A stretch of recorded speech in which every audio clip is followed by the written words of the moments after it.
OSOU ର स्वागत समारोह। ओडिशा राज्य मुक्त विश्वविद्यालय OSOU 2022-23 महिला महाविद्यालय रायरंगपुर नवागत शिक्षार्थी उद्देश्य एक स्वागत समारोह आयोजित हो जाइछि। अध्यक्ष रविशंकर शतपथी मार्गदर्शन में कोऑर्डिनेटर विजय कुमार राम तत्वावधान में आयोजित इंडक्शन सभारे शताधिक शिक्षार्थी माने उपस्थित रही कहीं OSOU सहित जड़ित हेले मतामत देथिले।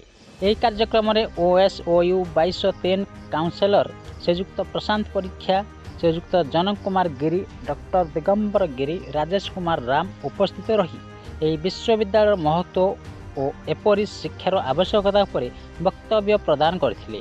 शिक्षार्थी मानक मध्यरु जानू हेम्ब्रम, सतोषी राम, सुस्मिता मंडल, सुमृता देवी, हंसदा मतामत रखिथिले। कोऑर्डिनेटर विजयराम स्वागत भाषण सहित OSOU शिक्षा व्यवस्था पर आलोकपात करथिले।